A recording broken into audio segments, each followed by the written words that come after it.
The Indiana Fever are entering a defining moment in their history.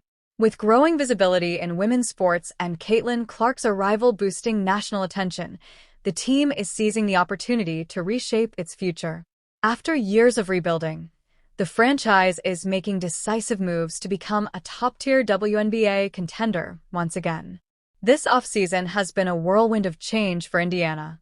The franchise released multiple players and made significant leadership adjustments, all part of a strategy to surround its young stars, Caitlin Clark, Aliyah Boston, and Lexi Hull, with the right supporting cast. Let's break down the key offseason moves and what they mean for the Fever moving forward. Leadership changes and a fresh start. Perhaps the biggest change came at the top. The Fever parted ways with head coach Christine Sides despite a solid showing in 2024. In her place, they brought back Stephanie White, a familiar face who both played and coached in Indiana. White, who recently led the Connecticut Sun to back-to-back playoff runs, returns with a clear mission: build a championship-caliber team around the Fever's emerging core. Newly appointed team president Kelly Krauskopf, who helped architect Indiana's 2012 championship, is also back. Together with White, the management duo is ushering in a new phase defined by competitiveness, culture, and long-term planning. Saying goodbye. Notable departures.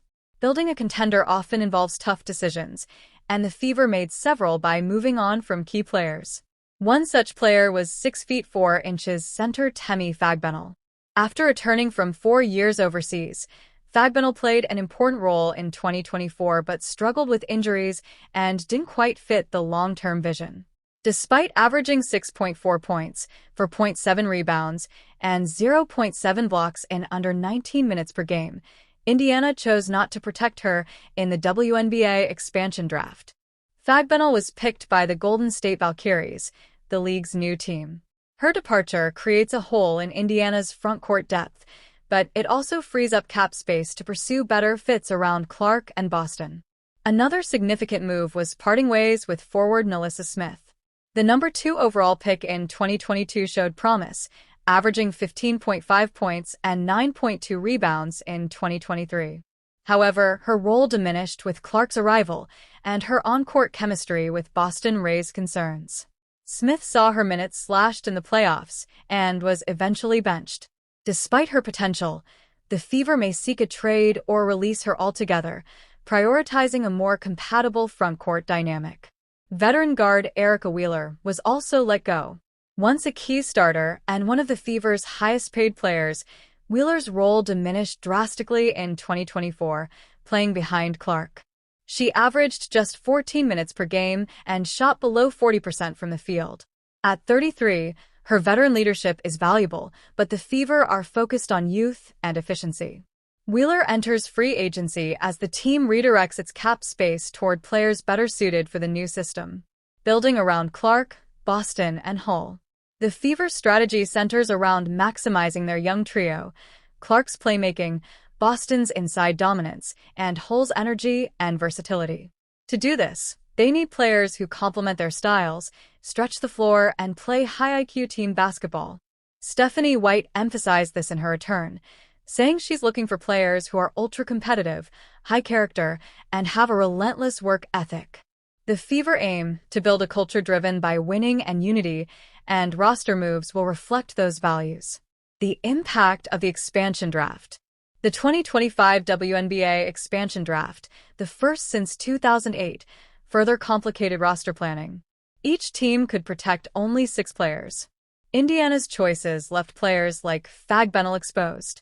While teams had the option of negotiating with the Golden State Valkyries before the draft, Indiana accepted the loss of one player, likely in anticipation of using the freed-up space to make moves in free agency.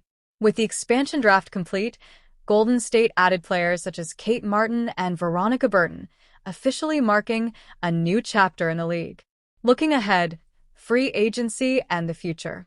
Indiana isn't done yet. With cap space cleared and a new coach in place, expect the Fever to be aggressive in free agency.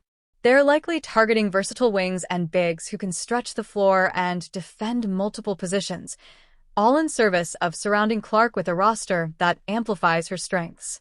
The Fever also plan to round out their coaching staff, continue scouting college and international talent, and make the most of the 2025 WNBA draft. Final thoughts.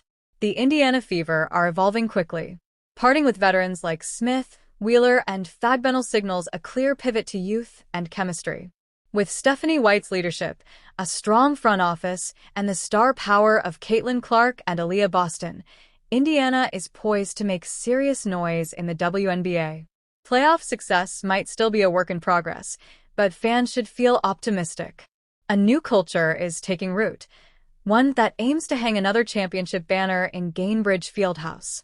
For now, the Fever are turning heads again, and they're just getting started.